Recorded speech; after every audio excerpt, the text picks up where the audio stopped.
पक्षीराज गरुड़ के पूछने पर भगवान विष्णु कहते हैं कि अगर कोई प्राणी भूख से तड़प कर मर जाता है या किसी हिंसक जानवर द्वारा मृत्यु हो जाती है या फिर किसी जहरीला पदार्थ सेवन करने से या फिर पानी में डूबने से किसी मनुष्य की मौत हो जाती है तो ऐसे मनुष्य को अकाल मृत्यु के श्रेणी में रखा जाता है।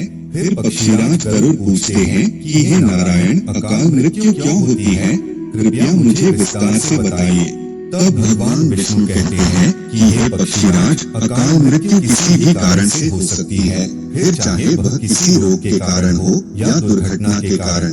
ऐसे में मनुष्य अक्सर यही सोचता है कि काश ये उनके साथ नहीं हुआ होता तो शायद उनकी मृत्यु नहीं होती, परंतु अकाल मृत्यु का कारण अनेक जन्मों में किए गए दुष्कर्म को बताया गया है। फिर गरुड़ देव पूछते हैं कि हे भगवान, जब वेदों में मनुष्य की उम्र 100 साल निश्चित की गई है तो उनकी अकाल मृत्यु क्यों हो जाती है? इस सवाल के उत्तर में श्रीहरि बताते हैं कि यह सच है, वेदों में मनुष्य की उम्र 100 साल निर्धारित की गई है, परंतु इसमें दुष्कर्म को नहीं मिलाया गया है। यानी हर इंसान की मृत्यु तभी होती है जब उसके पास धर्म कार्यों के लिए शक्ति नहीं होती है या फिर उसका शरीर उसे धर्म कार्य करने की इजाजत नहीं देता। इसके अलावा जब कोई इंसान अपनी इच्छा से धर्म कार्यों को त्याग देता है तो पृथ्वी पर उसके जीवन की अवधि कम होती जाती है। देखा जाए तो हर इंसान का कर्म ही उसका धर्म होता है। मनुष्य की मृत्यु कब होती है? जब उसके पास अपने इन कर्मों को निभाने की शक्तियाँ नहीं होती। इंसान की उम्र भले ही 100 साल हो, लेकिन अपने कर्मों के जरिए वह अपनी उम्र को खुद ही नष्ट करता चला जाता है। वेदों का ज्ञान न होने से मनुष्य जान ही नहीं पाता कि वह कब कुकर्म करता जाता है। इसलिए हर मनुष्य को धर्म और अधर्म के बारे में अवश्य जानना चाहिए। आगे पक्षीराज गरुड़ पूछते हैं कि हे नारायण, अकाल मृत्यु के बाद आत्मा का क्या होता है? तब श्री हरि बताते हैं कि मनुष्य के जीवन के 7 चक्र निश्चित है। अकाल मृत्यु को प्राप्त होने वाले जो मनुष्य इस चक्र को पूरा नहीं कर पाते, उसे मृत्यु के बाद भी कई प्रकार के कष्ट भोगने पड़ते हैं। दरअसल अचानक ही मृत्यु होने की वजह से मनुष्य की इच्छा, कामना और तृष्णा बनी रहती है जो कभी पूरी नहीं हो पाती। ऐसे में शरीर तो नष्ट हो जाता है, लेकिन आत्मा का मोह नहीं छूटता। इस स्थिति में अकाल मृत्यु वाली आत्माएं अपने परिजनों या जीवित लोगों को कष्ट पहुंचाती हैं और अपनी मनोकामनाएं पूरी करने का भी प्रयास करती हैं। यह आत्माएं प्रेत और पिशाच योनि में कई वर्षों तक यही भटकती हैं। आगे श्री हरि बताते हैं कि प्राकृतिक मौत से मरने वाले मनुष्य को 13 या 45 दिन में दूसरा शरीर प्राप्त हो जाता है। वो आत्मा प्रेत योनि से मुक्त होकर अपने कर्म तथा अगले जन्म के लिए यमलोक पहुंच जाती है।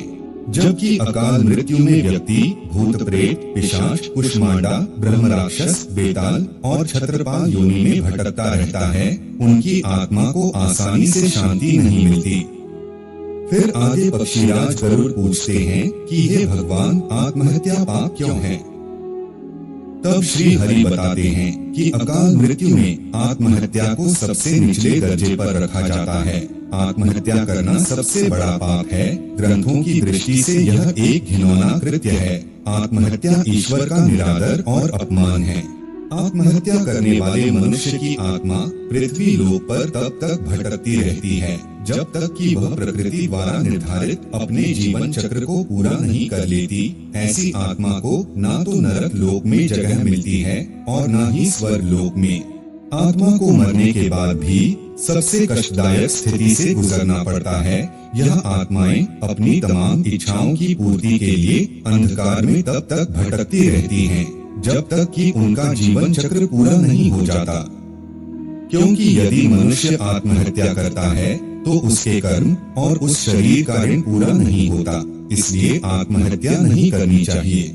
मित्रों, आत्महत्या करने वाली आत्माओं के कष्ट को तो नहीं कम किया जा सकता, लेकिन गरुड़ पुराण में अकाल मृत्यु को प्राप्त मनुष्य की आत्मा की शांति के कई मार्ग बताए गए हैं।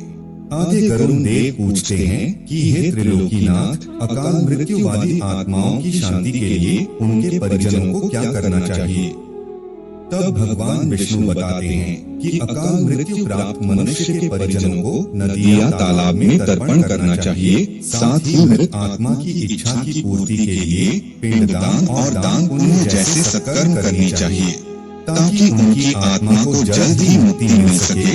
यह सत्कर्म कम से कम 3 से 4 वर्षों तक करना चाहिए, तब जाकर कहीं अकाल मृत आत्मा को मुक्ति मिल पाती है और उनके नए जीवन की शुरुआत होती है।